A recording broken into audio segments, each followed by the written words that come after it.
Bonjour à toutes et à tous. J'espère que vous allez bien. J'espère aussi que vous n'êtes pas malade. Parce que Tia, elle ne se sent pas bien.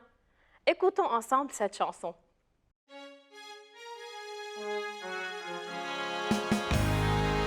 La petite Tia ne se sent pas bien. Elle a mal partout et ne mange rien. La petite Tia ne se sent pas bien. Elle a mal partout et ne mange rien. Ne t'en fais pas, je suis là. Je prendrai soin de toi. Je vais vite appeler le médecin. J'achèterai tous les médicaments. La petite Tia ne se sent pas bien. Elle a mal partout et ne mange rien. Demain matin, tu te sentiras mieux et nous serons tous très heureux. La chanson s'intitule « Je prendrai soin de toi ». Qui est malade dans la chanson? C'est Tia, bravo. Et qui lui parle? Peut-être sa maman, très bien, probablement sa mère. Nous allons voir ensemble les paroles de cette chanson. Vous êtes prêts? Alors, la petite Tia ne se sent pas bien. Elle a mal partout et ne mange rien. Ne t'en fais pas, je suis là, je prendrai soin de toi. Je vais vite appeler le médecin. J'achèterai tous les médicaments. Demain matin, tu te sentiras mieux et nous serons tous très heureux. Essayons de trouver ensemble les mots qui sont en rapport avec la maladie.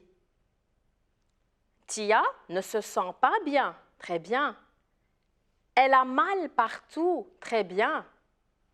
Sa maman appelle le médecin. Et puis, elle lui achète les médicaments. N'oubliez pas aussi que le médecin va utiliser un stéthoscope.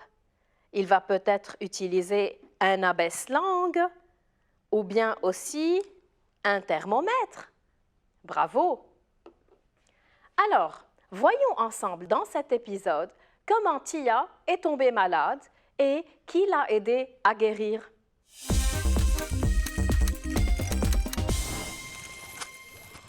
Est-ce que vous êtes prêts à voir de quoi va parler l'histoire? Voyons ensemble. C'est un texte qui s'intitule « Tia est malade ». Écoutez bien. Ce matin, Tia ne se sent pas bien. Elle tremble et tousse.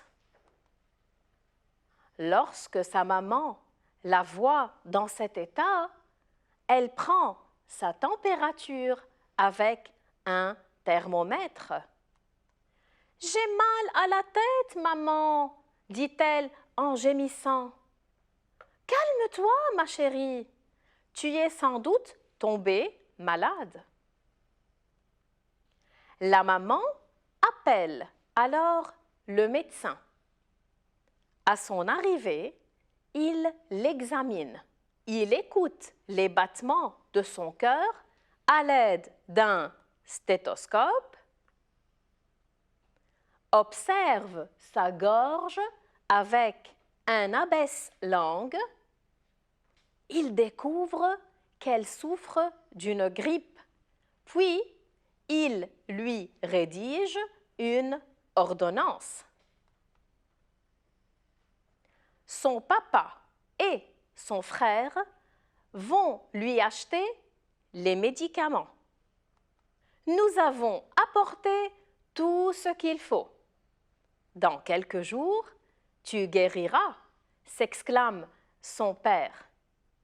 3 jours plus tard, Tia retrouve ses forces et sa santé s'améliore. Alors, vous savez que parfois, pour ne pas répéter le nom des personnages, on remplace ces noms par ce qu'on appelle des pronoms. Un pronom est un mot qu'on utilise pour éviter de répéter le nom du personnage. Nous allons découvrir ensemble dans cette histoire comment est-ce qu'on a utilisé des pronoms pour éviter de répéter le nom des personnages. Regardez bien avec moi. Ce matin, Tia ne se sent pas bien. Tia est le premier personnage. Elle tremble et tousse. Qui remplace elle? Tia, bravo. Donc elle est un pronom. C'est un pronom qui remplace le nom Tia. Regardez bien dans cette partie. Lorsque sa maman la voit dans cet état, elle prend sa température. Qui prend la température de Tia? Qui remplace elle? Sa maman, bravo. Lorsque la maman de Tia la voit dans cet état, c'est la maman de Tia qui prend sa température. Donc, ce pronom ici remplace sa maman. Très bien. Regardez bien ici. Nous avons dans cette partie deux pronoms. J'ai mal à la tête. Il y a le J apostrophe, c'est-à-dire le je. Qui parle ici? Qui dit j'ai mal à la tête?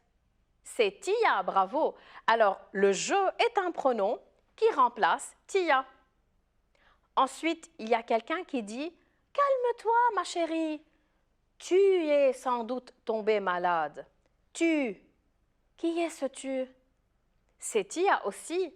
Alors, à chaque fois, il faut voir ce pronom qui il remplace. Vous faites bien, on va continuer ensemble. Regardez cette partie. La maman appelle le médecin.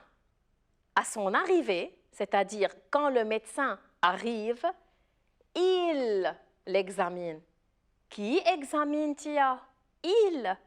C'est le médecin, bravo. Il est un pronom qui remplace le médecin. Donc, il l'examine. Qu'est-ce qu'il fait aussi? C'est-à-dire comment il l'examine?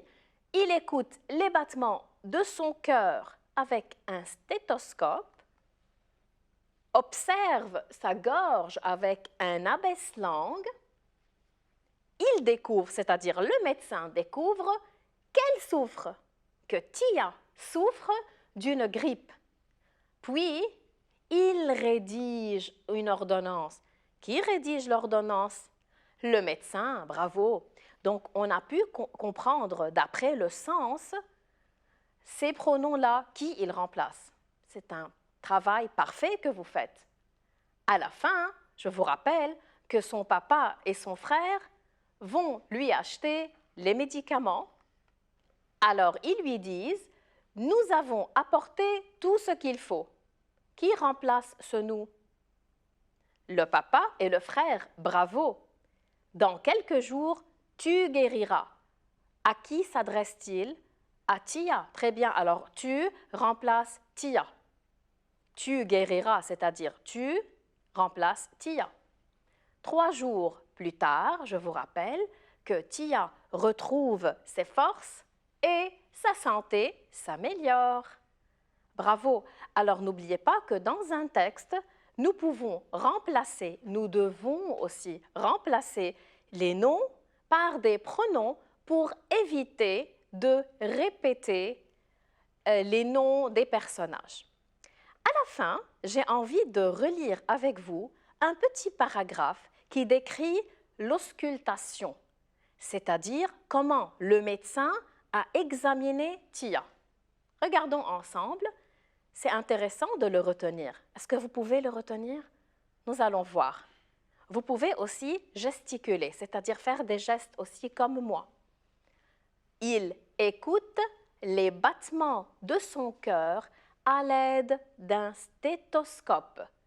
Observe sa gorge avec un abaisse-langue.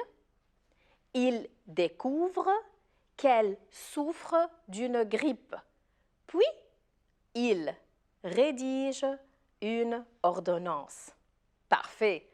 Je vous conseille, ou bien je vous propose de jouer avec vos camarades, que quelqu'un est malade et que vous êtes en train de l'ausculter, par exemple, en utilisant les mots que je vous ai appris aujourd'hui.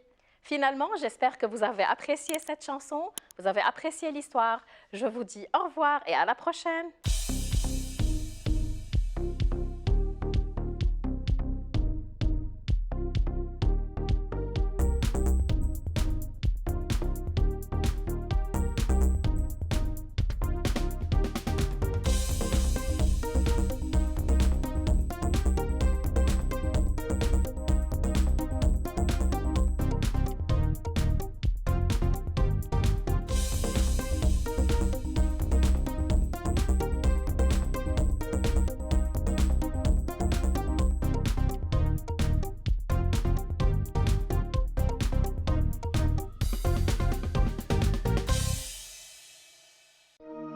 لمشاهدة المزيد من الحلقات زوروا سات 7 بلس.